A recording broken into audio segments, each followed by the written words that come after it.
Identificamos las señales, creando interacciones responsables. Demostramos lo asombroso de las voces del planeta, nuestra postura frente a la realidad que vive en nuestro hogar. ¿Y tú qué dices? ¿Y tú qué dices?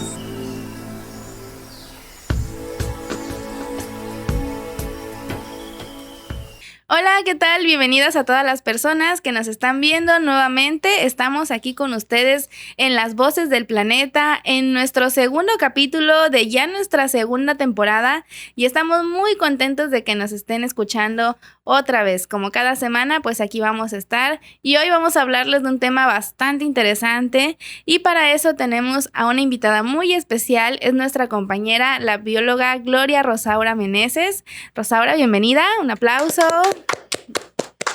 Muchas gracias, hola a todos. Y también nos acompaña mi compañero Said Orozco. Hola otra vez, un nuevo capítulo, una nueva temporada y un nuevo formato, y espero que les guste. Y bueno, me presento también, soy Claudia Gracida y vamos a estar hablando de un tema que tiene que ver, yo creo que a muchos les va a interesar porque es algo que nos debe de importar a todos, y se trata sobre los animales también se estresan. ¿A qué se refiere esto? Pues vamos a hablar sobre algunas cuestiones que tienen que ver ya sea con animales domésticos, como las mascotas, animales silvestres y animales en cautiverio. Rosaura, creo que tú eres una ya experta en este tema que tiene que ver con el bienestar animal. ¿Qué opinas sobre esto? Pues empecemos por definir qué es el bienestar animal, si gustan, Claro. para que todos allá que nos están viendo entiendan un poquito más este tema. Cuando hablamos de bienestar animal nos referimos al estado como tal de un animal, incluyendo su salud física, las sensaciones que éste pueda llegar a experimentar y cómo este animal es capaz de hacerle frente a su entorno, que a todos esos retos a los que se enfrenta, qué tan difícil le es hacerle frente, y igual a la manifestación de un rango de estimulación, a la respuesta que éste tenga también, incluyes a los estímulos nocivos, o sea, si es capaz de hacerle frente a los estímulos tanto positivos como negativos. Ok, yo creo que los animales, al igual que los seres humanos, pues como bien dice nuestro título, ¿no? También se estresan. Las personas pues necesitamos, aparte de comer, dormir y beber, necesitamos también de otras actividades para estar pues saludables, ¿no? Tanto física como emocionalmente. Y pues yo creo que los animales también tienen derecho a recibir ese tipo de actividades, ¿no? Yo creo que a eso se refiere el bienestar animal. Sí, algo interesante que mencionas es cómo es el contraste entre que en muchas ocasiones existen ciertos animalistas que están a favor, obviamente, de los animales, pero que no se basan en este tipo de trabajos que pues son más exactos y que sí hablan específicamente de las necesidades de los animales, cubriendo pues lo que realmente requiere un animal y no romantizando, digamos, lo que necesita ese animal, porque en muchas ocasiones siempre romantizamos las situaciones de animales en cautiverio, de animales bajo algunos, digamos que investigaciones o experimentos donde deben de estar en un ambiente controlado, pero al final del día ahorita creo que vamos a estar viendo por qué es importante que sí sigan existiendo estas investigaciones y cómo se hacen de una buena forma mediante ese mismo bienestar animal, ¿no? Sí, como tú lo mencionas, ¿no? El por qué es importante. Hay una razón detrás de todo este tema que creo que ya es una ciencia, el bienestar animal. Sí, exacto. La razón de que es importante que tengamos un bienestar animal es porque justamente esta ciencia, que como tal ya es una ciencia, el bienestar animal, ha demostrado que no solo los animales son capaces de sentir dolor o sentir experiencias negativas, han demostrado lo contrario, que estos animales son capaces de tener experiencias positivas. ¿A qué nos referimos? Que un animal es capaz de sentir dolor si lo lastimas, eso ya lo sabemos, de sentir hambre si no hay alimento disponible.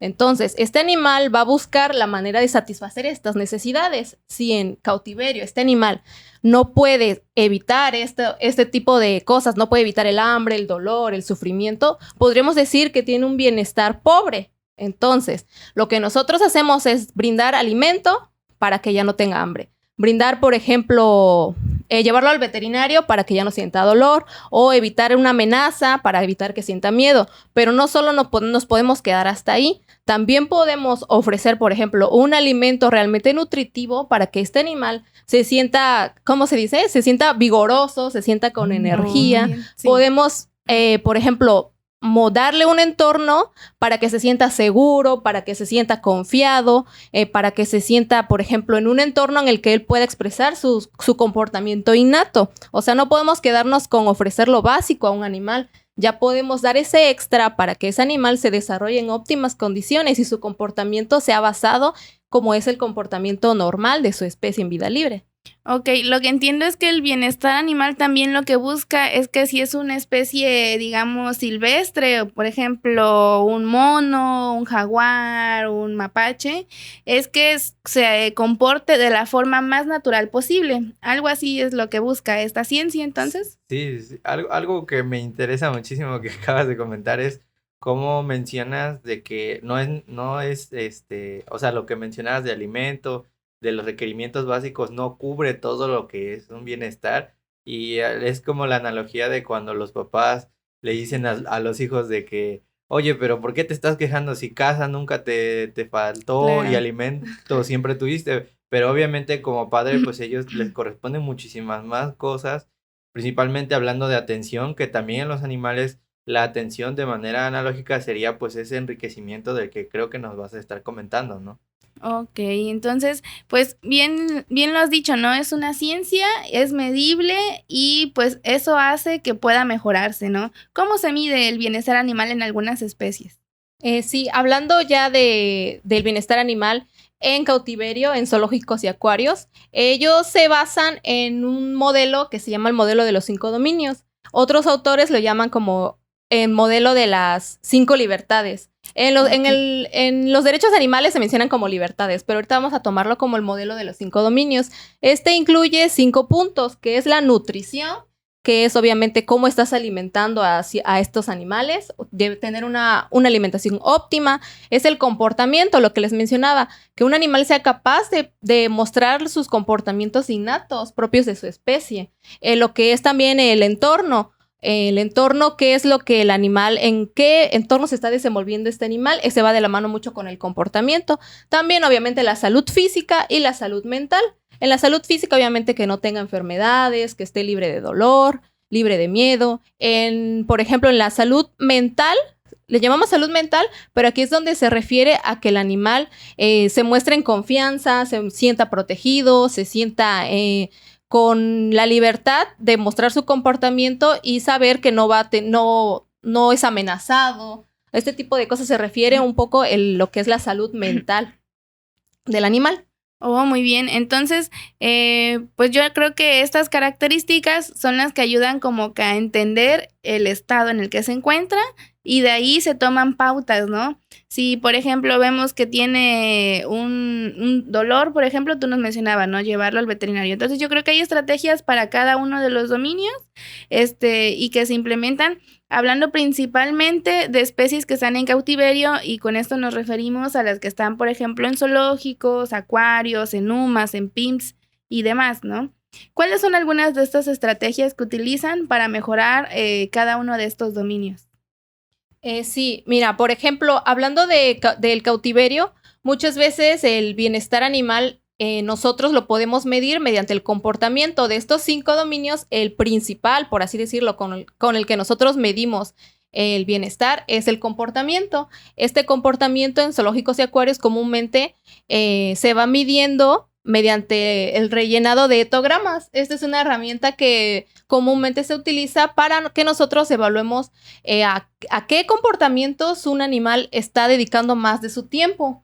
Comúnmente en los zoológicos y acuarios, como es el cautiverio, muchas veces los animales no tienen no tienen que esforzarse mucho por su alimento, por cazar, por reproducirse, por conseguir este alimento. O sea, no controlan a qué hora los alimentan, a qué hora los visitan. Muchas veces, obviamente, zoológicos y acuarios es para visitantes, ¿no? Porque Claro. su principal objetivo es la educación ambiental, la conservación. Entonces, ellos deben procurar tener un bienestar animal óptimo al 100%. Sí. Entonces, para esto, uno se basa en los etogramas, o sea, tengan bienestar animal óptimo o pobre, uno debe de realizar continuamente etogramas para saber cómo es el comportamiento de los animales que resguardan y que esté en su estado óptimo. Oh, muy bien. Y pues bueno, tú ya mencionabas algo muy importante, ¿no? Estos cetogramas creo que ya hay especialistas que se dedican al estudio de esto, ¿no? ¿Quiénes son las personas que llevan a cabo todo este trabajo, por ejemplo, en los zoológicos y los acuarios? Ajá, en los zoológicos y acuarios comúnmente, obviamente, como es el comportamiento, muchas veces está a cargo de etólogos, pero nosotros como biólogos también podemos realizar estas actividades. Como te mencionaba hace rato que los animales en los zoológicos son un poco más vulnerables, ¿no? Al tener todo tan a la mano, al tener una rutina. Entonces, Claro. muchas veces el gran reto de los zoológicos y acuarios es el bienestar animal. ¿Por qué? Porque estos animales tienden mucho a presentar luego estereotipias. Este es un comportamiento que al estar encerrados, al no tener instalaciones adecuadas, hablando de su entorno, al tener siempre un alimento repetitivo o al ver siempre las mismas personas, ya se sabe su rutina de vida. Claro. Muchas veces los animales entran en un estado de estrés. Al estar en este estado de estrés, son más vulnerables a desarrollar enfermedades y a desarrollar también estereotipias, que es este comportamiento que muchas veces en grandes mamíferos principalmente son los que se ven perjudicados por este tipo de comportamientos. No sé si les ha tocado a ustedes en algún momento visitar algún centro como una UMA, un zoológico, donde hay luego mamíferos, hablando, por ejemplo, ya acá el más que tenemos a la mano, que es el jaguar. Sí. Luego está en su recinto y está como que siguiendo un mismo patrón, así un recorrido en una esquinita, por ejemplo. Ujú. Ese es conocido como una estereotipia que se llama pacing en inglés. En español sería más como paseo estereotipado. Okay. Este es una estereotipia que los animales lo desarrollan por lo mismo, por el estado en el que entran de estrés, de que no pueden controlar lo que está en su entorno y que están continuamente forzándose a adaptarse a ese entorno, y es lo que los lleva a estar en este estado de estrés y a presentar esas consecuencias que son las estereotipias. Oh, muy bien. De hecho, sí me acuerdo, por ejemplo, cuando era niña y me llevaban al zoológico, que había elefantes, camellos, leones en jaulas muy pequeñitas, ¿no? Y sí, lo clásico era que se la pasaban dando vueltas o en el frente iban como que de una esquina a otra con la mirada hacia abajo, como que viendo tal vez por dónde salir o algo así. Y pues en ese entonces yo me imaginaba como que algo chistoso, ¿no? Yo decía, no, pues qué divertido, el león anda de aquí para allá, pero no me daba cuenta de que detrás de eso había un mal manejo, había también mucho sufrimiento para estas especies y pues bueno, pues qué triste que en ese momento haya sido así, pero yo creo que las cosas están cambiando, ¿no? Creo que cada vez más lugares como los zoológicos y los acuarios se están interesando en mejorar estas situaciones y pues qué bien que haya ya expertos en varios puntos que estén como que trabajando en favor de ello, ¿no? Nos mencionabas ya algunos puntos de un bienestar animal negativo, ¿no? De las consecuencias de un bienestar animal negativo. ¿Hay algunas otras consecuencias aparte de las estereotipias que puedan presentar las especies? Pues ya englobando todo, pues de todo esto que yo mencionaba, es el estrés. El estrés los hace inmunodepresivos, hace que sean vulnerables a enfermedades propias que luego hay enfermedades que son propias de cada especie. Entonces, las estereotipias sería como que ya lo último de lo último que podrían tener. Obviamente se pueden enfermar, desencadenar muchísimas enfermedades, pero las estereotipias, como tiene que ver principalmente con el comportamiento, sería como el indicador principal de que ya hay que hacer algo para mejorar ese bienestar. Entonces ese sería como el mayor reto que enfrentamos al ver animales en cautiverio. Sí, entiendo. Ok, entonces mencionas acerca de las conductas estereotipadas y de manera analógica, bueno, a mí sí me gustaría que nos pudieras explicar, o si tuvieras la oportunidad. En muchas ocasiones nosotros como biólogos luego cometemos el pecado o error de siempre decir cosas bien técnicas y estar diciendo todo el tiempo términos bien específicos, y pues es normal para nosotros, más en una charla como esta que somos tres biólogos. Pero ¿cómo podrías describir de una forma más sencilla, digamos, qué sería esa estereotipia? Es el comportamiento que mencionas que es estereotipado. Obviamente se refiere, supongo, que a estereotipo, que es algo que se repite, pero ¿cómo lo pudieras mencionar? O si tienes una analogía en la vida real con humanos o con otras especies. Sí, mira, para que sea más entendible, podemos ponerlo en un ejemplo de nosotros como humanos. Nosotros muchas veces nos aburrimos de comer lo mismo, nos aburrimos de... Exacto, o sea, muchas veces comemos lo mismo 2 días y ya no se nos antoja. Claro. O decimos, ¿sabes qué? No he ido al cine, quiero ir al cine, ya me aburrí de siempre estar haciendo lo mismo. Pues igual, así como nosotros nos vemos repercutidos por cosas que para nosotros es de, ay, ¿para qué lo necesitamos? Pero es que la realidad es que sí lo necesitamos. O sea, igual estos animales que en vida libre... son libres de comer lo que sea, de reproducirse, de tener compañeros de su manada. Entonces nosotros, por ejemplo, hablando de eso, yo en la escuela tenía un compañero que siempre tenía como un tic, o que cuando se ponía nervioso siempre hacía esto, hacía como que así, ¿no? Y muchas veces nosotros cuando estamos también nerviosos, que la piernita, para nosotros es muy normal, y sí, hay cosas que son muy normales en nosotros, los humanos, pero hay cosas que sí hacemos porque somos nerviosos o porque algo nos causa ansiedad, estrés. Entonces luego tenemos un comportamiento que podríamos decirlo que no lo controlamos, o que decimos, es que no sé por qué me pasa, o no lo controlo. Para nosotros tenemos muy normalizado esto, pero en los animales no es normal. Entonces, en estos animales, como te mencionaba, lo del jaguar, lo de un tigre que esté dando este paseo estereotipado, no es normal. ¿Por qué? Porque un animal en vida libre estaría cazando, estaría corriendo, estaría andando en busca de su alimento. Por ejemplo, los osos recorren distancias enormes para ir a buscar alimento, solo para buscar alimento, aparte Claro. para reproducirse y otras actividades que necesita. Entonces, imagínate que en su recinto le dan de comer en la mañana y en la tarde, y solo se lo ponen ahí el alimento. Y tiene una charquita para tomar agua. Sabemos que los osos, al menos el oso negro americano, que es el que sí tiene distribución en México, él nada. Entonces ahí tú sabes todos los requerimientos que necesita esa especie. Sabes que tendría que estar caminando buscando su alimento, forrajeando entre hierba. Si no tiene todo esto, obviamente el animal se va a estresar, se va a aburrir. Aquí es donde entra lo que les mencionaba de los etogramas. Si tú estás realizando un etograma, estás observando, simplemente la observación te va a decir muchas cosas. Si estás observando y este animal pasa la mayor parte del tiempo descansando, pero este descanso no es porque está cansado, este descanso es porque el animal está aburrido. Entonces ahí es donde va a entrar en un estado de estrés. ¿Por qué? Porque está aburrido, porque no tiene ese incentivo para buscar su alimento, para reproducirse, para esforzarse por cambiar algo en su rutina. Entonces, al tener todo tan a la mano, tan repetitivo, es que causa este tipo de comportamientos. Y pues eso. Sí, yo tengo una duda existencial, más que nada es como curiosidad. Todo esto que mencionas acerca de que estas deficiencias generan ese estrés en los animales, a tu consideración, no sé, ¿me pudieras decir si es que este mismo estrés genera, además de las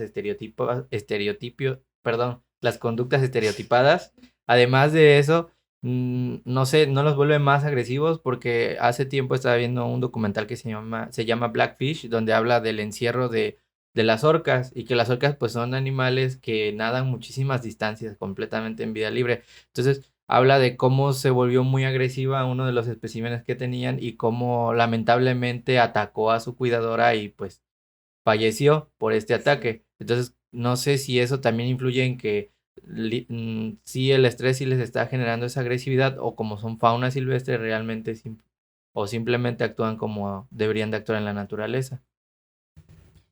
Pues en este caso sí es probable y sí es posible que un animal, al estar en ese estado de estrés, y porque no solo es estrés, o sea, es aburrimiento, es frustración, porque no puede expresar el comportamiento con el que él ya nace.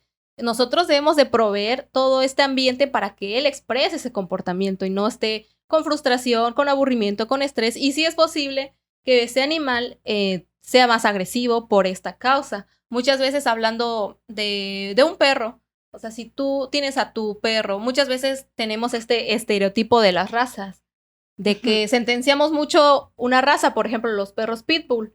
¿Por qué? Porque nos ha tocado, desgraciadamente, convivir con perros pitbull que son agresivos, pero ellos son agresivos por una razón. ¿Por qué? Porque fueron criados para fines de pelea, o estuvieron toda su vida amarrados, sin darles atención, dándoles nada más alimento.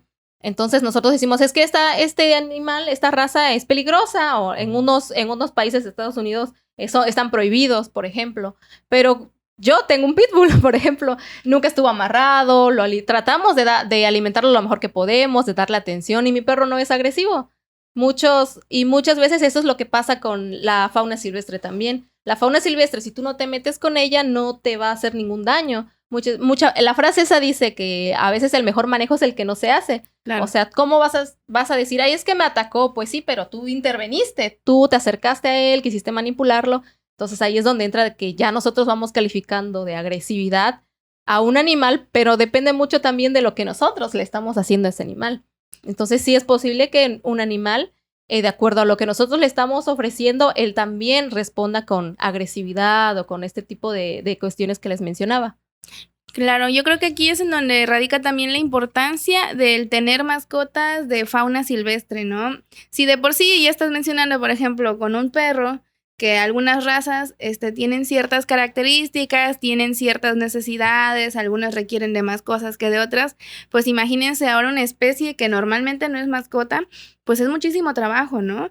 Y pues lamentablemente en la actualidad como que se está poniendo de moda eso de tener fauna silvestre de mascota, pero sí, yo creo que la gente debe de pensar en todo lo que hay alrededor de tú tener, por ejemplo, a un mono araña, de mascota, o tener algún jaguar. Últimamente he visto videos en las redes sociales de jaguares o tigres que andan en plenas ciudades, que se escapan de los recintos en donde los tienen, bueno, de las casas en donde los tienen, pero pues qué triste que la gente no se dé cuenta de todo lo que hay alrededor de esa especie, ¿no? Que en su momento incluso puede llegar a ser un riesgo, no con el fin como que de satanizarlos, pero sí de entender que cuando no hay un buen bienestar animal, pues pueden ser ya un riesgo para las personas incluso, ¿no? Sí, a todo esto, esas mascotas que son pues prácticamente fauna silvestre, tienen las dietas pues más específicas de cualquier otras especies. O sea, dentro de los animales que uno puede tener, pues le están los domésticos, que ellos prácticamente ya están adaptados para los alimentos y entre comillas adaptados, porque no está bien darle pienso o alimento todo el tiempo a tus mascotas, pero sí es más cómodo tropicalizar esa alimentación en esa fauna doméstica. Pero a todas estas personas que al final del día obtienen incluso hasta de forma ilegal estas especies, aún así no creo que cubran los requerimientos alimenticios, y eso sigue generando pues esa falta de bienestar, ¿no? Si en muchas ocasiones los recintos como estos zoológicos y acuarios que pues se encargan de esto y que lo hacen muy bien, a veces les cuesta el tener esa alimentación o el tener ese bienestar alimenticio de manera correcta. Imagínense ahora esas personas que no cubren, digamos que monetariamente, esas cifras, o que no cubren el conocimiento, porque tengo entendido que para cada animal mencionabas que debe de haber una dieta específica. Y además de eso, quisiera saber, has trabajado con distintas especies, por algo nos comentas acerca del bienestar, no sé de qué especies nos pudieras hablar. Sí, pues ahorita tuve oportunidad de trabajar en cautiverio, en el zoológico, con especies de oso negro americano, de mono capuchino cara negra. También estuve un poco con felinos y con lémures. Órale, Entonces, sí, con los osos se presenció la estereotipia que es pacing, que les mencionaba, que es el paseo estereotipado. Entonces, ahí con él se trató igual de aminorar este comportamiento con enriquecimiento ambiental, con 2 parejas de mono capuchino que estuve trabajando. Igual, los machos presentaban más esta estereotipia, que en los machos se le llama sacudida de cabeza. Es porque, como son animales que andan en troncos, así en altura, ¿no? Ellos brincan y siguen un mismo recorrido, y al finalizar el recorrido como que se dan la espalda y lo que hacen, lo voy a hacer, no se ríen. Ya me estoy riendo. Como que hacen esto y voltean, así. O sea, y voltean, o sea. Sí. Pero ambos. Constantemente. No, a mí me tocó verlo en los machos nada más. Okay. Los machos comúnmente de estas parejas de capuchino cara negra son muy agresivos. Es que ya cayó haciéndoles la crestomanía, ¿no? Sí, Pero sí, o sea, pareciera gracioso, pero cuando tú lo estás viendo dices, no, es que no se ve normal. O sea, a simple vista uno dice, esto no se ve normal. Y ya checando el comportamiento normal de esa especie, nos dimos cuenta que era una estereotipia. Wow. Y que los machos eran los que más lo presentaban. Comúnmente esto pasaba cuando había mucha gente de espectadores, de ¿cómo se les dice? pues los clientes de un zoológico, ¿no? Claro, visitantes, ¿no? Muchos visitantes, exacto. Cuando había muchos visitantes y hacían más ruido de lo normal, era cuando estos animales entraban como que en este estado de estrés, hablando de los monos, ¿no? Entonces, el enriquecimiento ambiental de lo que se trata es de minorar este comportamiento con cinco tipos. Hay 5 tipos de enriquecimiento ambiental. Uno es el ocupacional, el físico, el alimenticio, el social y el sensorial. Muy bien. El ocupacional, como su nombre lo dice, es el enriquecimiento que nosotros ocupamos. Ya voy también con pleonasmos. Sí. Para que el animal se mantenga ocupado como tal. Claro. Hablando de que se mantengan ocupados, sería como agregar, por ejemplo, a los monos, algún juguete, algún instrumento para que ellos inviertan tiempo. Yo lo que me tocó a mí, por ejemplo, hacer como un experimentillo ahí con los monos. Yo les daba en algún momento piedras para que ellos lo ocuparan de instrumento para abrir ciertas nueces, para que lo ocuparan de instrumento más que nada, ¿no? Nunca tuve autorización para hacer esto porque lo principal que debemos hacer es cuidar la salud del animal. Todos estos materiales que se emplean deben de ser materiales orgánicos, naturales, no podemos utilizar plásticos, que alambres, nada de esto se puede ocupar porque primero está la salud de los ejemplares. Entonces, hablando de un enriquecimiento ocupacional sería, luego les metía como cajitas donde les metía el alimento escondido en esas cajitas. Ocupábamos luego tenebrios, escarabajos, escondidos entre cajitas y ellos, al ser monos, al tener la capacidad motriz de hacer esto, sí, claro. Entonces uno está estimulando que ellos puedan utilizar sus manos o utilizar herramientas en el caso de la piedra, ¿no? Como les mencionaba. Y sí, o sea, ellos intentaban como que partir las nueces.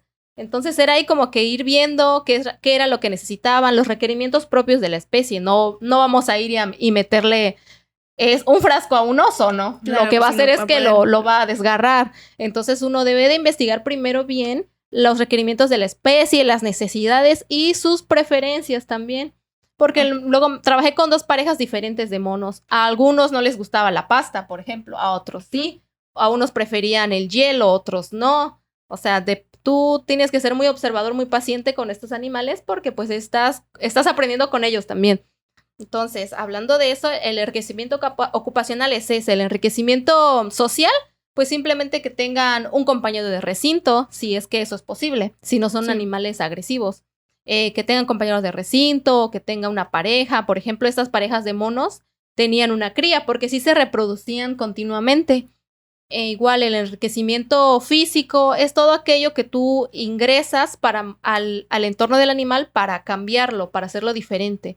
En el caso de los monos, un enriquecimiento físico es agregar hamacas, agregar perchas nuevas, igual en los osos, agregar perchas nuevas como rascaderos, porque ellos se rascan mucho. Sí. Les metimos un tronco como de este tamaño y los forramos de como cuerda.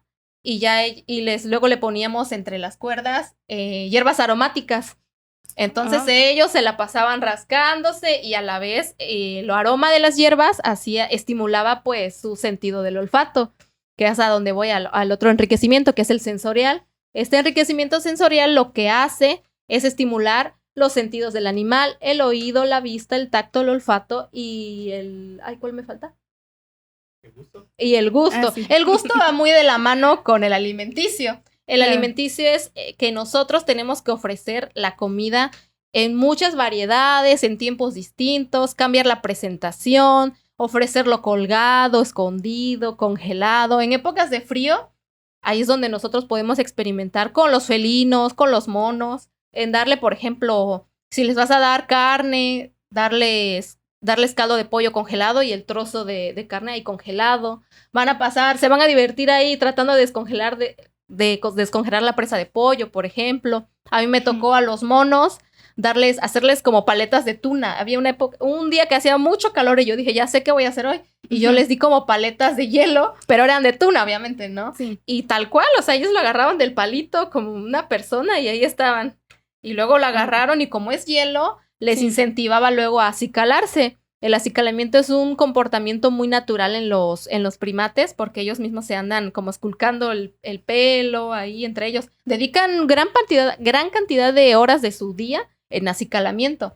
Entonces nosotros lo que queríamos era propiciar este comportamiento. Igual en algún punto les ofrecimos cítricos y ellos lo primero que hacen cuando huelen el cítrico es se lo untan. O sea, Órale. sí, la verdad Sí. es muy chistoso, pero es algo muy interesante de Claro. ver. Agarras el limón y empiezan. Para no Y leer de- feo, Y dice. de ahí sí están, o sea, cítricos, naranjas o limón, y lo primero que hacían era untárselo por Wow. todo el cuerpo. Sí. Y ahí ya se distraían ellos un buen, o sea, a estar aburridos, a estar estresados, tú lo que estás propiciando es estimular todos esos comportamientos. Luego yo les metía algunas ramas, hojas, y les tiraba tenebrios, y se la pasaban ahí, se la pasaban buscando su alimento. Y eso es lo que, por ejemplo, con los monos me tocó hacer. Igual con los osos. Con los osos, un enriquecimiento que tuvo mucho éxito conmigo Sí. fue les hice como unas grandes almohadotas donde les metí como aserrín y les puse hierbas aromáticas también. Sí. Entonces ellos a donde iban de su dormitorio, de su recinto, se llevaban su almohada. Wow. O sea, ahí los ves Ujú. cada uno, porque era una pareja, un macho y una hembra, se llevaban su almohada donde iban y la ponían en una esquina y ya se dormían. Y luego estaban Órale. así como que así, ¿no? Muy cómodo. Ajá, con la Sí. patita luego ahí arriba y tengo una foto. Así, o sea, Sí. ¿por qué? Porque les gustó tanto que a veces el éxito de un enriquecimiento ambiental no es tanto si a la hora que lo ofreces, la atención que ellos le den, sino que ese enriquecimiento les duró semanas. Ahí lo traían bien. hasta que los destrozaron por completo. Pero ahí los tenían, se dormían con ellos, los olían, jugaban. Entonces de esto es lo que se trata el enriquecimiento ambiental, de estimular todos sus sentidos, de que ellos dediquen mayor tiempo a actividades que son sus comportamientos normales. Igual, si un visitante observa a un animal haciendo comportamientos propios de su especie, pues con más razón tú puedes decir que tienes un éxito en la educación ambiental. Porque Claro. uno eso va a un zoológico, un acuario, a ver animales. Como tú no los puedes ver en la vida silvestre, vas a un zoológico. Sí. Lo que tú esperas es ver que un animal se comporte como debería, ¿no? Así es, sí, yo creo que también tocaste un punto muy importante, ¿no? El de la educación, que los visitantes se lleven realmente una experiencia completa de cómo debe de estar bien una especie, ¿no? Entonces yo creo que ahí es en donde es bueno recalcar que los zoológicos y los acuarios pues son pilares para la conservación, como ya hemos mencionado en otros capítulos también. Sí, algo que mencionas muy interesante y que ya había escuchado anteriormente es que los estímulos que manejan o los enriquecimientos que manejan a veces son complementarios, porque pues los combinan, como tú mencionabas, ¿no? A veces Sí. los sensoriales van muy de la mano con los alimenticios. Yo creo que los sensoriales, ese de que se embarraban el limón, también es algo Sí. de cierto sentido hasta alimenticio, y quiero pensar que también llegan a cruzarse hasta lo ocupacional, ¿no? Entonces, la combinación de todo eso es lo que hace que alguien haga un buen enriquecimiento ambiental y alguien trabaje muy bien el bienestar animal. Y algo que mencionabas que de verdad se me hace impresionante es que no tan solo son específicos los enriquecimientos o los requerimientos por especie, sino que a veces por individuo, porque tienen distintos comportamientos, también tienen esas especificaciones de que a este no le gusta la pasta y a este mono capuchino sí le gusta. Entonces me hace impresionante esa similitud en muchas ocasiones del proceso psicoterapéutico que nosotros como personas pasamos con un terapeuta. O sea, Sí. a veces de manera así graciosa entre biólogos decimos que los etólogos son los psicólogos de los animales, pero tiene cierto sentido porque sí se preocupan también por ese aspecto, ¿no? Ese aspecto relativamente emocional, pero hablando más de algo mental. Así es. Y pues bueno, yo creo que el enriquecimiento ambiental tiene, además de la finalidad de que los animales que ya están encerrados estén en óptimas condiciones, también tiene algunas otras funciones, ¿no? Yo creo que también cuando hay especies que quieren ser, o que tienen el potencial o la viabilidad, porque creo que así se le llama, de ser liberadas posteriormente, yo creo que ahí es en donde el enriquecimiento ambiental es un gran aliado, ¿no? Y pues bueno, ahí por ejemplo tenemos a un invitado también que a distancia nos va a platicar un poco sobre el trabajo que ha hecho y cómo también parte del enriquecimiento ambiental es importante para el bienestar animal, pero fue como que la clave para que dos especímenes o dos ejemplares de jaguar pudieran ser liberados posteriormente. Estoy hablando del biólogo Luis Yescas, quien es personal que trabaja en el Jaguar Zoo. Este es un santuario del jaguar en donde creo que los tres, o Rose, no fuiste, ¿verdad? Pero bueno, bueno, Said y yo pudimos visitar ya hace varios años e incluso ahí fuimos precisamente a un curso de bienestar animal y enriquecimiento ambiental y pues pudimos hacer también algunas prácticas ahí con leones, con jaguares, con osos. La verdad es que el Jaguar Zoo es un santuario, yo creo que único, ¿no? En México, me atrevo a decir. En Oaxaca, pues definitivamente es el único, pero yo creo que en todo el país también.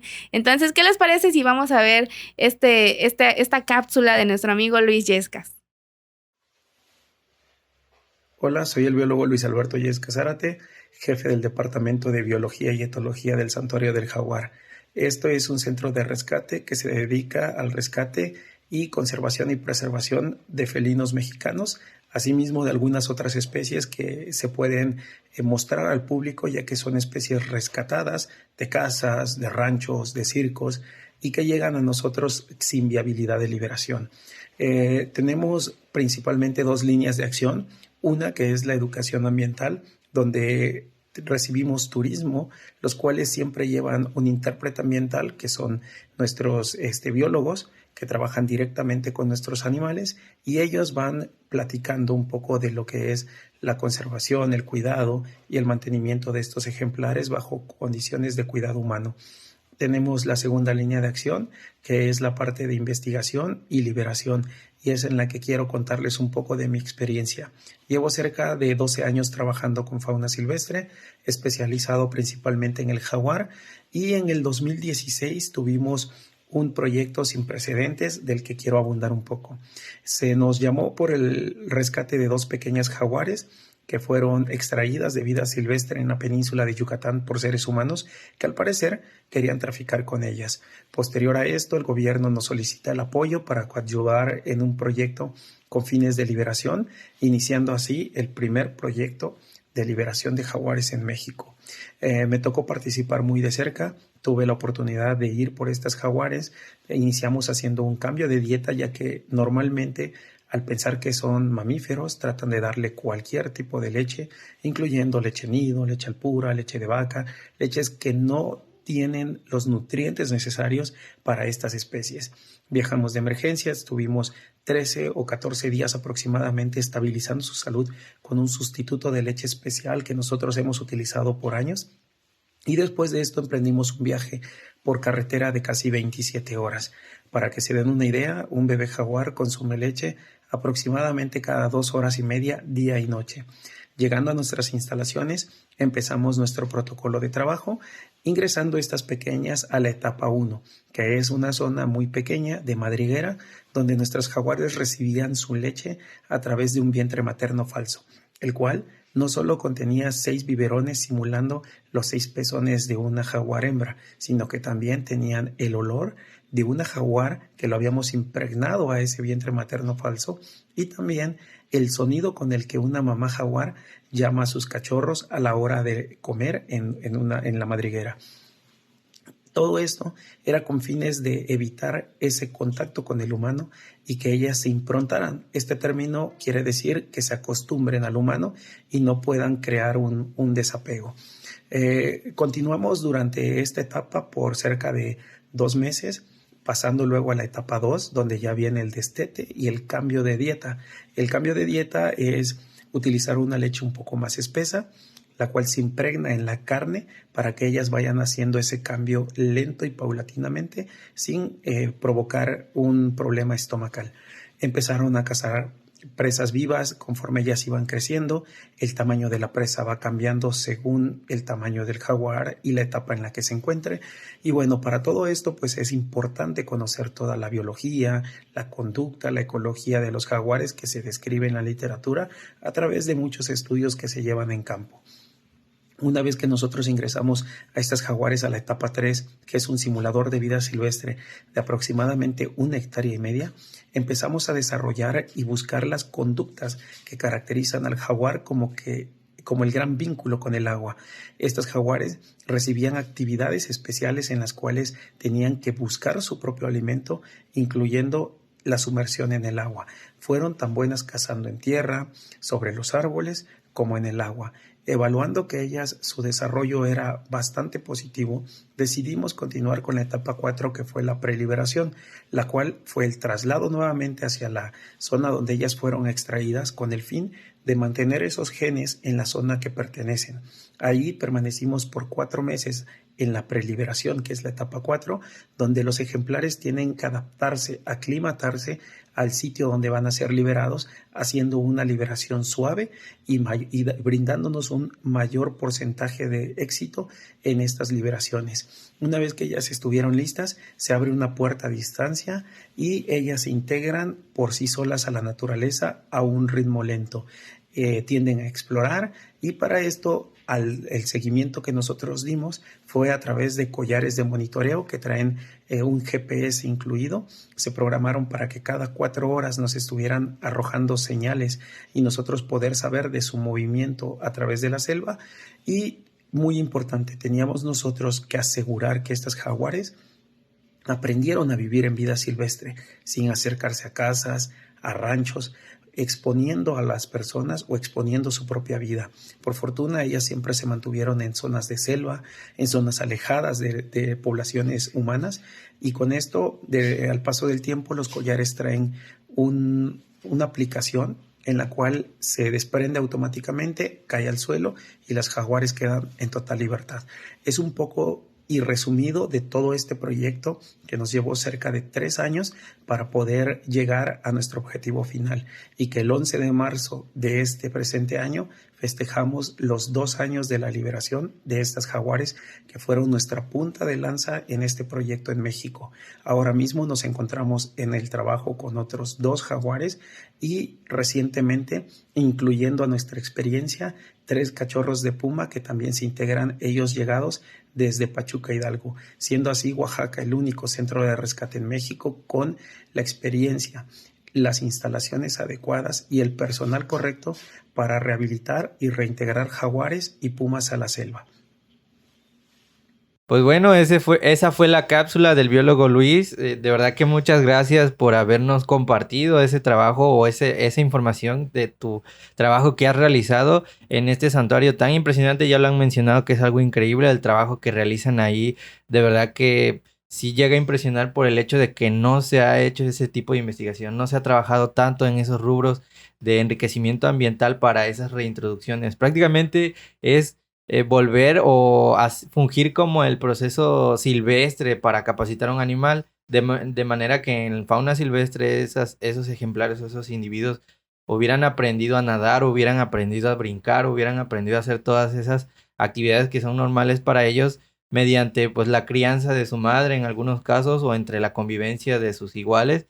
Pero el hacer ese esfuerzo o el hacer esa labor es impresionante, porque es demasiado específico y mencionaban que es prácticamente sin un contacto humano, y de verdad que felicidades por el trabajo que realizan. Es algo impresionante y nos encanta pues conocerlos, conocer su trabajo y poder seguir aprendiendo más de ustedes, y que pongan en alto el nombre pues de estos proyectos de bienestar animal y de reintroducción de especies. Sí, la verdad es que es un trabajo titánico, yo creo. No me imagino las horas que se han de haber pasado sin dormir, el tiempo que tuvieron que haber estudiado para aprender cada una de las especificaciones para estas 2 jaguares. No me imagino también el recurso. La verdad es que no sé quién haya financiado este proyecto. Sinceramente, no creo que haya sido como que financiado por el gobierno. Estoy segura de que algunos particulares tuvieron que ver ahí, y pues el agradecimiento y las felicitaciones, porque pueden ser solamente 2 jaguares, ¿no? Pero la realidad es que estas 2 jaguarcitas representan muchas más, porque obviamente en la naturaleza van a tener crías también, van a tener también una función en el ecosistema. Los jaguares pues son especies sombrillas, se les llama, en el sentido de que el que su presencia esté en el ecosistema significa que hay muchísimas más especies. Entonces, esa labor que hicieron de 2 jaguares, créanos que es invaluable, yo me atrevería a decirlo, ¿no? Y pues qué bueno, y la verdad es que qué orgullo que sea un oaxaqueño, y también vamos a presumirlo, un compañero o un colega de nuestra misma institución educativa. Entonces, pues la verdad es que muchísimas gracias y también muchas felicidades. Un aplauso. Sí, la verdad que eso que mencionas de que parten varias especies, o sea, que es una especie de sombrilla, también mencionar que ellos están generando un antecedente, o sea, que ya había un trabajo previo de un jaguar, pero que no se supo a certeza el éxito de la supervivencia de ese individuo. Pero estas dos sí es un antecedente de cómo se debería de hacer en cautiverio un enriquecimiento para su reintroducción. Entonces, el que posiblemente ya se tengan estos manuales o toda la obtención de estos resultados y el éxito de la supervivencia de estas dos especies afuera, ya que porque les pusieron collares para su Sí. localización, el éxito de su supervivencia puede, pues, digamos que incrementar el porcentaje de éxito de las siguientes especies que sean reproducidas en cautiverio y que ahora también se le hagan esos enriquecimientos sin contacto humano. Entonces es algo impresionante, ¿no? Sí, y yo creo que aquí, Rose, tal vez tú nos puedas mencionar algunos puntos clave, ¿no? De cómo el bienestar y el enriquecimiento ambiental fueron clave, ¿no? En este proyecto, en este proceso. ¿Viste por ahí, detectaste algunos puntos que mencionó el biólogo? Sí, uno muy interesante es cómo, obviamente eran cachorritas, entonces necesitan ser alimentados. Ahí, al no tener presencia de una persona, porque no debe tenerla para que ellos no lo asocien, ¿no? Entonces ahí es donde entra el enriquecimiento alimenticio, toda esta creatividad que tuvieron que ellos reunir para poder alimentarlos mediante, como decían ellos, que se hicieron como esta parte de la mamá jaguar, ¿no? La Claro. recrearon ellos. Entonces, con los biberones, con 6 biberones. Entonces, eso es muy interesante. ¿Por qué? Porque es la estrategia principal porque si no los alimentas correctamente, pues no va a tener éxito, ¿no? Todo este proyecto. Entonces, que hayan podido implementar estas herramientas de la manera adecuada es un gran logro y un éxito para ellos. Entonces, ahí es donde entra el enriquecimiento ambiental, alimenticio, aplicado de una excelente manera y que les dio un resultado enorme. Entonces, aquí otra vez este proyecto demuestra que el enriquecimiento ambiental es una herramienta útil y muy valiosa, porque muchas veces las personas no creen que sea una herramienta que sea útil, porque es como que, ay, como nada más al agregarle un juguetito Sí, claro. ya estás cambiándole la vida, ¿no? Y no es que les estés cambiando la vida, los estás estimulando. Muchas veces eso hacemos hasta con los niños, ¿no? Con los bebés. Claro, sí. Pero sí, hablando del proyecto del biólogo Yescas, sí, el enriquecimiento ocupacional, el enriquecimiento alimenticio, obviamente estuvieron también, cuando lo estuvieron trasladando estuvieron, ¿cómo se dice? Acoplándolas, ¿no? Sí. Aclimatándolas. Esto también entra en tipo de enriquecimiento. ¿Por qué? Porque no estás abordando de un día para otro integrarlas a otro lugar. O sea, estás dándole su tiempo, estás como que respetando el espacio de ellas y estás dándole ese tiempo para que ellas vayan adaptándose. Eso es muy importante porque no estás metiéndolas abruptamente a un ambiente desconocido.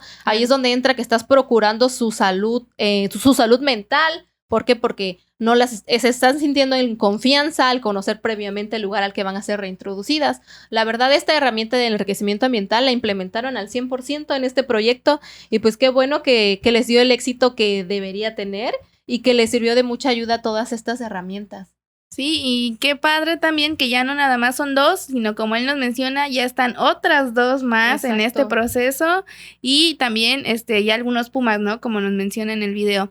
Y pues qué bueno, la verdad que yo creo que ese precedente va a servir para muchos más ejemplares que puedan posteriormente ser liberados y reintegrados a la naturaleza, porque desafortunadamente en México tenemos un problema muy grande de tráfico de especies y si a eso le sumamos que no hay lugares ni centros a dónde llevarlos después de que son decomisados, que son poquitas las sumas, los santuarios o los zoológicos que pueden atender estos casos, pues ellos son, entonces en este sentido, pues el Jaguar Zoo es un lugar fundamental, ¿no? Es súper importante, yo creo que no, como que no hay palabras para describirlo, ¿no?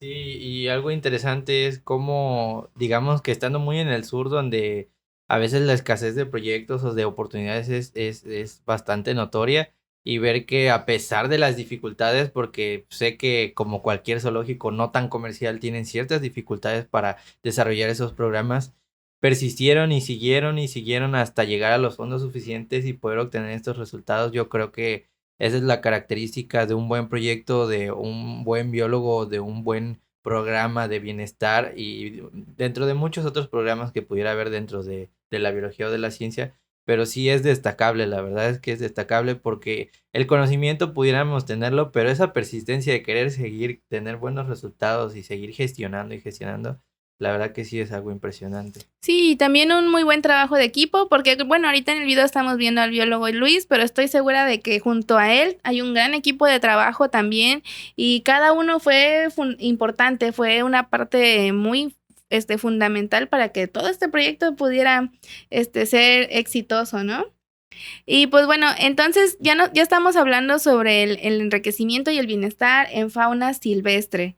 Pero hay otro tipo de fauna que yo creo que también tiene derecho a tener una vida digna, que también tiene necesidades también muy específicas y con las que nosotros sí podemos trabajar, ¿no? Difícilmente, pues algunos vamos a ir a los zoológicos a trabajar con osos o con monos o con jaguares, pero sí podemos trabajar en casa con las especies que tenemos ahí y es precisamente las mascotas. Sí, exacto. Es todo esto, todas estas técnicas que les mencionaba de enriquecimiento ambiental son aplicables para todos los animales y nosotros que en casa tenemos mascotas, el típico gato o perro, Sí. todas estas técnicas también las pueden ocupar. Muchas veces me ha tocado personalmente vivirlo porque yo tengo gatos y me gustan mucho los gatos. Muchas veces hay comentarios de que los gatos se suben a la mesa, que rascan, que esto, que lo otro. Y es como que, por favor, enterémonos todos que los gatos por ley van a rascar, son felinos, por ley van a querer estarse subiendo a la cama, al mueble, a todo, porque son felinos. Los felinos siempre les gusta estar como en las alturas, dormir al ras del suelo no es para ellos. Entonces, si tú quieres que no te estén maltratando tu sillón, cómprales un rascadero. Obviamente, lo que esté dentro de nuestra economía también, ¿no? Yo Claro. sé, pero también podemos ser un poco conscientes de que si vamos a tener una mascota, también sepamos qué necesitan ellos y qué somos nosotros capaces de ofrecerles. Aquí es donde entra esa parte también. Hay que ser conscientes de qué mascota vamos a tener para poder considerar, ¿sabes qué? Quiero un pastor alemán. Pues el pastor alemán sabemos que es un animal que es muy susceptible a ciertas enfermedades, ¿no? Se enferman mucho, que son animales que requieren que los estés paseando casi diario o correr grandes distancias, porque es luego esos animales que los ocupaban para perro policía, dijera la gente, ¿no? Sí, y de pastoreo, Entonces, como dice su exacto, raza, ¿no? como está la raza, ajá. Entonces, si tú sabes que tienes un terreno pequeño, que no tienes tiempo de pasearlo, ay, cómprate un chihuahua. O sea, tú sabes que cuáles son tus posibilidades. Entonces, de acuerdo a eso, adquiere la mascota que más acople a tu estilo de vida también. Porque los animales, no porque sean mascotas y no sean, como mencionábamos hace rato, las especies silvestres son especies importantísimas para el ecosistema. No significa que tu gato no nos importe o no sea importante para el ecosistema. Sabemos que hablando de los gatos es una especie invasora, una especie exótica, que sí repercute mucho en la fauna de los ecosistemas, pero bueno, ese ya sería otro tema, ¿no? Sí, claro. Pero de todas maneras tú tienes la oportunidad de cuidarlos, de ofrecerles una mejor vida. Entonces aquí es donde puedes tú ocupar enriquecimientos como estos rascaderos grandes, estas estructuras para que ellos se relajen, para que no estén dañando tus muebles, o para los perros que luego son muy ansiosos a la hora de comer. Hay ciertos platos que son como juguetes para que tú les des alimento y ellos elaboren más su estrategia para buscar el alimento. O sea, hay demasiadas opciones y estrategias que nosotros desconocemos, pero que no estaría mal empezar a investigar para que podamos ofrecer también este rango de estimulaciones positivas para nuestros animales. Yo creo que ahí mencionas algo muy importante sobre los gatos y yo creo que también el bienestar animal y el enriquecimiento puede contribuir a la conservación y nosotros contribuir desde casa, ¿no? En vez de que mi gato salga a cazar aves, pues mejor yo le proporciono los materiales, le proporciono el recinto adecuado, le proporciono algunas cuestiones como juguetes, algo que lo mantenga entretenido y en vez de tener el que salir a buscar como que entretenerse, pues mejor que se entretenga dentro de casa, ¿no? Porque muchas veces cazan por instinto, porque en realidad pues no tienen hambre, o igual si están hambrientos, ahí es en donde hay que también cubrir esa necesidad del alimento, ¿no? Si mi gato está muy hambriento, ¿por qué? Tal vez no lo estoy alimentando correctamente. Entonces, creo que también ahí sí podemos contribuir desde casa a la conservación, viendo todas estas cuestiones en cómo nuestras mascotas estén de forma ideal. Ya mencionaste el alimentarlos bien, llevarlos al veterinario, proporcionarle rascaderos, por ejemplo, a los gatos, cuestiones en las que se pongan entretenidos y pues sobre todo los paseos, yo creo que eso va más para los perros, ¿no? A veces los perros tienen conductas, pues pueden ser agresivas, que pueden ser incluso peligrosas para las personas, pero pues eso es resultado de que no tienen un buen bienestar, ¿no? Sí, eso que mencionas es muy cierto. Quiero destacar también lo que es el bienestar, o sea, el propósito del bienestar. También estamos hablando de dos tipos de bienestar. Si lo pudiéramos dividir, el bienestar animal en cuanto a especies pues silvestres en cautiverio y las domésticas, que al final del día la finalidad, quiero pensar que es la misma, es el bienestar de los animales, pero condiciona el comportamiento de diferentes formas, ¿no? La estereotipia también se muestra en la fauna doméstica, tengo entendido, pero pues al final nosotros seguimos teniendo más contacto con la doméstica y pudiera ser hasta más práctico. Si los zoológicos y acuarios pueden hacer un bienestar con el presupuesto que tienen, que a veces en este caso para el país no es muy bueno el presupuesto, nosotros pues sí deberíamos de poder cubrir esas necesidades, y si no tenemos el suficiente capital para cubrir ese bienestar, yo considero que sí pudiéramos ver las alternativas pues como el paseo. Yo no veo por qué no, hay que darse el tiempo, hay que tomarse el tiempo necesario para ponerle atención a nuestras especies que tenemos en casa y que al final del día también son parte de nuestra familia. Sí, y hasta a nosotros nos va a convenir, ¿no? Salir a pasear pues también nos va a hacer a nosotros caminar, mejorar nuestra salud y sobre todo ahorrarnos muchos problemas. Porque cuando no hay un bienestar, tenemos especies o mascotas agresivas y pues creo que procurando su bienestar vamos a ahorrarnos también muchas cuestiones, ¿no? Y pues bueno, ya ahora sí ya estamos llegando a la parte final de este programa. ¿Hay algo con los que les gustaría despedirse así brevemente? Pues nada más de mi parte, que seamos conscientes y brindemos un buen bienestar a nuestras mascotas, porque todos los animales son importantes y merecen eso y más. Ok, a mí me encantaría finalizar acerca de nuestra responsabilidad dentro de pues prácticamente lo que nos toca. No siempre debemos de pues creer que los animales son un buen obsequio, porque dentro de la responsabilidad para el bienestar animal también está la decisión antes de y no durante el cuidado, sino desde antes mejor.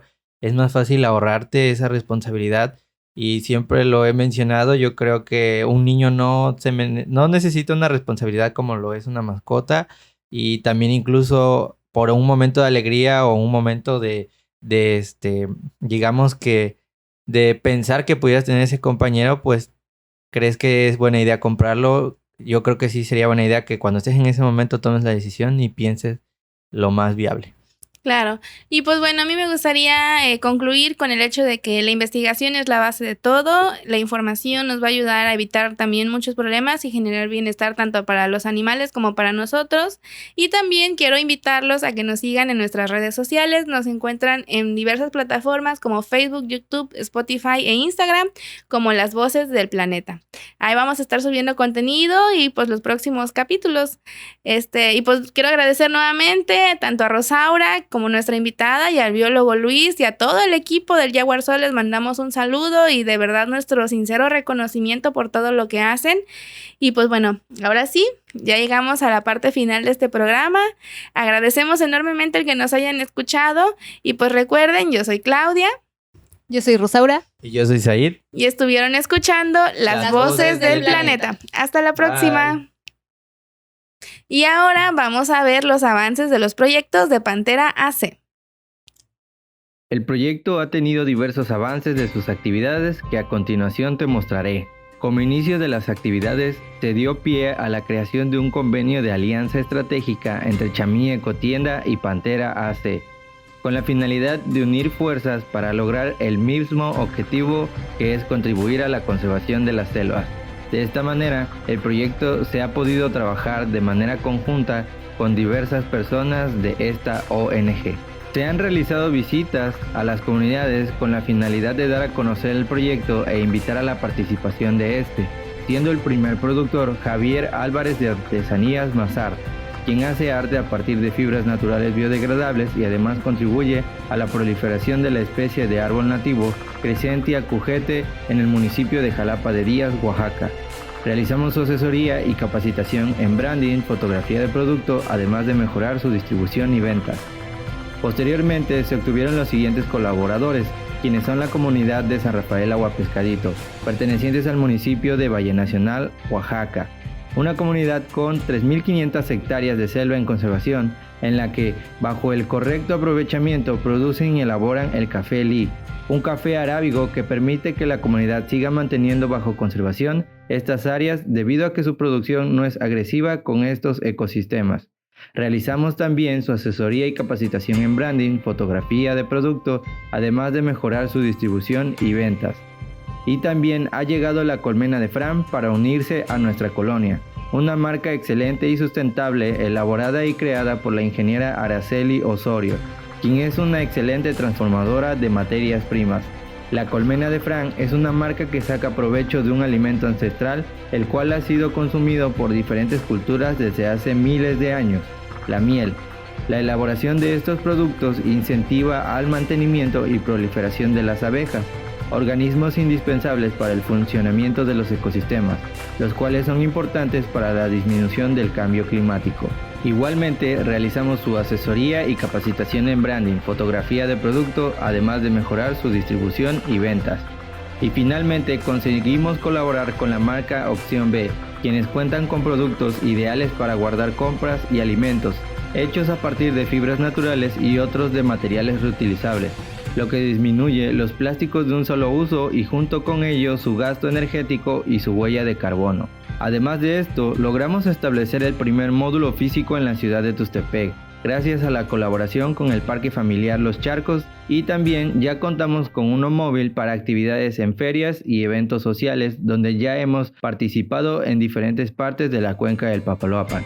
Con estas actividades, lo que se busca es incentivar la creación de un esquema de conservación-aprovechamiento para que de esta forma las comunidades tengan una alternativa económica, productiva, sustentable y que además no solo le asignen un valor monetario al buen manejo de sus áreas naturales destinadas a la conservación, sino que también generen sentido de pertenencia hacia estas con las que cohabitan y su biodiversidad, logrando reconocer la importancia de su conservación y que son ellos los verdaderos centinelas de estas áreas naturales.